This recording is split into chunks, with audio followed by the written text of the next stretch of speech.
دوستو، جب بھی پاکستان اور بھارت کے درمیان کشیدگی بڑھتی ہے تو میدان جنگ سے پہلے ایک اور محاذ گرم ہو جاتا ہے، اور وہ ہے میڈیا کا محاذ۔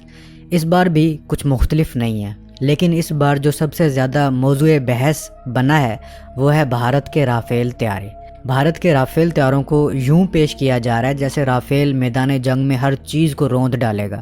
سوشل میڈیا پر دعوے، خبروں میں بڑھا چڑھا کر باتیں، اور ٹی وی اسکرینوں پر بیٹھے بھارتی تجزیہ کار ایک ہی بات دہرا رہے ہیں: رافیل رافیل رافیل۔ لیکن کیا حقیقت بھی اتنی ہی شاندار ہے، یا پھر پردے کے پیچھے ایک ایسی سچائی چھپی ہے جسے بھارتی عوام سے چھپایا جا رہا ہے؟ اب وقت ہے کہ چند غلط فہمیاں ختم کر کے اصل تصویر سامنے لائی جائے۔ دوستو، بھارت نے فرانس سے 36 رافیل لڑاکا طیارے خریدے جو کہ 4.5 جنریشن ملٹی رول فائٹرز ہیں۔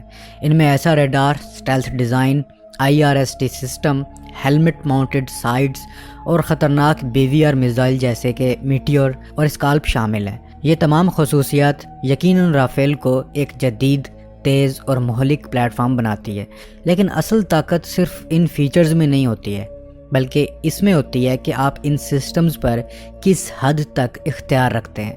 رافیل کی سب سے بڑی کمزوری یہ ہے کہ بھارت کو اس طیارے کا سورس کوڈ نہیں دیا گیا۔ اس کا مطلب یہ ہے کہ بھارت نہ تو ان طیاروں میں اپنی مرضی سے دیسی میزائل نصب کر سکتا ہے، نہ کوئی نیا ریڈار یا وارفیئر سسٹم، اور نہ ہی کوئی میجر اپ ڈیٹ خود سے کر سکتا ہے۔ ہر تکنیکی تبدیلی، ہر سافٹ ویئر اپ گریڈ اور ہر نئے ہتھیار کی اجازت کے لیے بھارت کو فرانس سے رجوع کرنا پڑے گا۔ یہ صورتحال ایسی ہے جیسے کسی بچے کو مہنگا ترین موبائل دے دیا جائے لیکن اس پر پیرنٹ لاک لگا ہو اور اس کا پاسورڈ صرف والدین کے پاس ہو۔ بھارت کی تاریخ اس حوالے سے بھی واضح ہے کہ آج تک اسے اپنے میراج 2000 طیاروں کا سورس کوڈ تک نہیں ملا، جنہیں 1980 کی دہائی میں حاصل کیا گیا تھا۔ اس کے برعکس پاکستان نے شور کم کیا ہے لیکن تیاری زیادہ کی ہے۔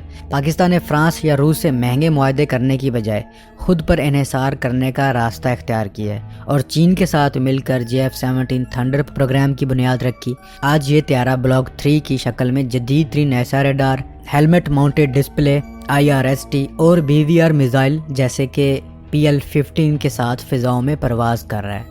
سب سے اہم بات یہ ہے کہ پاکستان ان طیاروں پر مکمل اختیار رکھتا ہے، چاہے وہ ان میں نئی جنگی ٹیکنالوجی شامل کرنا ہو، میزائل سسٹمز اپ گریڈ کرنے ہوں، یا مکمل نیویگیشن وارفیئر سسٹم اپ ڈیٹ کرنے ہوں۔ پاکستان کو کسی بیرونی منظوری کی ضرورت نہیں ہے۔ مزید یہ کہ پاکستان نے الیکٹرانک وارفیئر کے میدان میں نمایاں ترقی کی ہے۔ جنگ اب صرف میزائل اور بندوق کی نہیں بلکہ radar jamming, deception, signal interception اور الیکٹرانک کاؤنٹر میجرز کی ہے۔ پاکستان نے اس شعبے میں جدید سسٹمز تیار کیے ہیں جو دشمن کے جدید ترین طیاروں بشمول رافیل کو ناکارہ بنانے کی صلاحیت رکھتے ہیں۔ کچھ رپورٹس میں یہ بھی دعویٰ کیا جا رہا ہے کہ امبالہ بیس سے اڑنے والے چند رافیل طیارے جب پاکستانی فضائی حدود کے قریب آئے تو پاکستان نے ان کے ریڈار جام کر دیے، جس پر وہ واپس سری نگر بیس کی طرف لوٹنے پر مجبور ہو گئے۔ اگرچہ اس کی فوجی سطح پر باقاعدہ تصدیق موجود نہیں ہے، لیکن ٹیکنالوجی کی سطح پر یہ بالکل ممکن ہے اور پاکستان کے پاس اس کی صلاحیت بھی موجود ہے۔ رافیل ایک مہنگا، خوبصورت اور جدید طیارہ ضرور ہے، مگر ایک طیارہ اس وقت تک طاقت نہیں بن سکتا جب تک اس پر مکمل اختیار نہ ہو۔ بھارت کے پاس نہ اختیار ہے نہ آزادی، وہ ہر وقت فرانس کا مرہون منت رہے گا۔ اس کے برعکس پاکستان نے تھوڑے وسائل کے باوجود ایک ایسا دفاعی نظام کھڑا کیا ہے جو خود مختار، مؤثر اور قابل بھروسہ ہے، اور ان دفاعی نظاموں میں پاکستان الیکٹرانک وارفیئر سسٹمز کی ایک مضبوط دیوار بنا چکا ہے۔ الیکٹرانک وارفیئر ایک ایسا شعبہ ہے جو روایتی جنگ کے مقابلے میں کہیں زیادہ خاموش، پیچیدہ اور فیصلہ کن ہوتا ہے۔ اس میں دشمن کے ریڈارز، کمیونیکیشن، نیویگیشن اور کمانڈ اینڈ کنٹرول سسٹمز کو مفلوج کر کے بڑھتری حاصل کی جاتی ہے۔ پاکستان نے پچھلے کچھ سالوں میں خاموشی کے ساتھ اس میدان میں نہ صرف قدم رکھا ہے بلکہ حیرت انگیز حد تک ترقی بھی کی ہے۔ اگرچہ اس حوالے سے تفصیلات اکثر خفیہ رکھی جاتی ہیں، تاہم کچھ تصدیق شدہ اور کچھ مضبوط افواہوں پر مبنی معلومات آج ہمیں ایک واضح تصویر دیتی ہیں کہ پاکستان اب الیکٹرانک جنگ میں ایک قابل ذکر قوت بن چکا ہے۔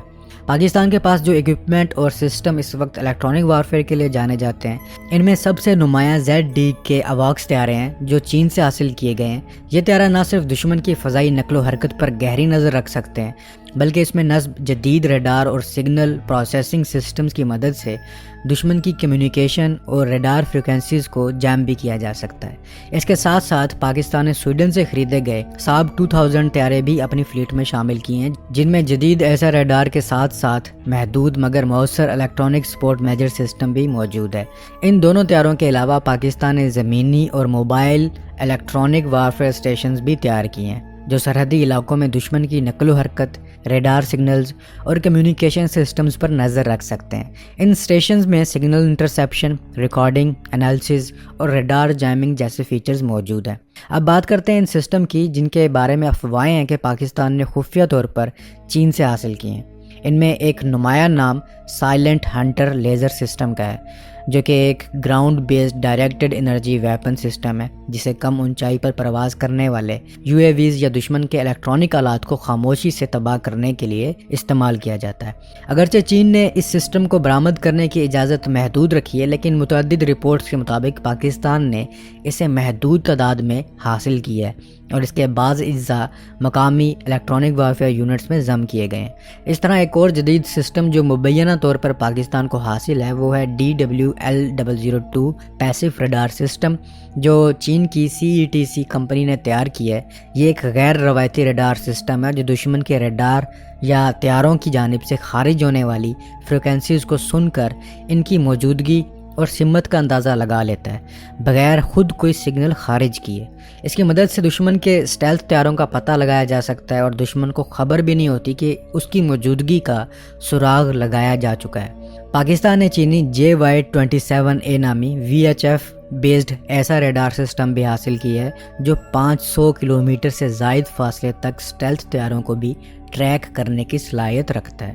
اس ریڈار کو عام طور پر ایڈوانسڈ الیکٹرانک وارفیئر آپریشنز میں استعمال کیا جاتا ہے، کیونکہ یہ نہ صرف دشمن کے طیاروں کو ٹریک کرتا ہے بلکہ ان کی فریکوینسی انٹیلیجنس بھی فراہم کرتا ہے۔ پاکستان کی الیکٹرانک وارفیئر ترقی میں ایک بڑا عنصر چینی فضائیہ کے ساتھ مسلسل اشتراک اور مشقیں ہیں، اور ان مشقوں میں پاکستانی فضائیہ نے چینی سسٹمز کو قریب سے جانچا ہے اور انہی بنیادوں پر اپنے مقامی الیکٹرانک وارفیئر سسٹمز کی ترقی کا آغاز کیا ہے۔ پاکستان ایروناٹیکل کمپلیکس اور نیسپاک جیسے ادارے بھی اس میدان میں فعال کردار ادا کر رہے ہیں۔ یہ بھی اطلاعات ہیں کہ پاکستان نے چین سے ٹائپ 928D پیٹرول بوٹس میں استعمال ہونے والے کم فاصلے والے الیکٹرانک وارفیئر اور کمیونیکیشن انٹرسیپشن ماڈیولز حاصل کیے ہیں، جو خاص طور پر بحری حدود میں دشمن کی کمیونیکیشن نیٹ ورک کو مانیٹر کرنے اور اسے جیم کرنے کے لیے استعمال کیے جاتے ہیں۔ اب جب ہم ساری تصویر کو سامنے رکھتے ہیں تو یہ بات واضح ہوتی ہے کہ پاکستان نہ صرف اپنے طیاروں کو جدید الیکٹرانک وارفیئر پوڈز سے لیس کیا ہے بلکہ زمینی، فضائی اور ممکنہ طور پر بحری الیکٹرانک وارفیئر یونٹس بھی ترتیب دی ہیں۔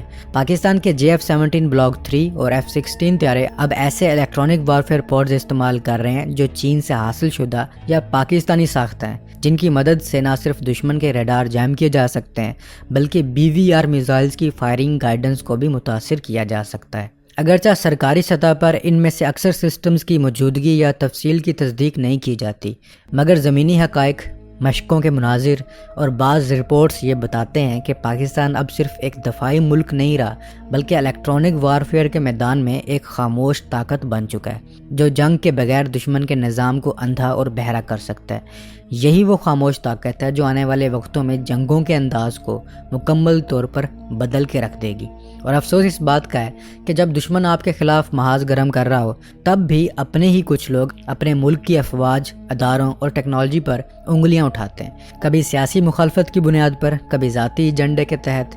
انہیں یہ سمجھنے کی ضرورت ہے کہ یہ وقت تنقید کا نہیں، اتحاد کا ہے۔ دشمن کو شکست دینے کے لیے صرف ہتھیار نہیں بلکہ ایک متحد قوم درکار ہوتی ہے، اور اگر کسی کو اب بھی شک ہے کہ یہ سب باتیں محض جذباتی نعرے ہیں تو وہ خود بین الاقوامی دفاعی رپورٹس، میڈیا کوریج اور مختلف معتبر اداروں کی شائع کردہ خبریں گوگل پر سرچ کر سکتے ہیں۔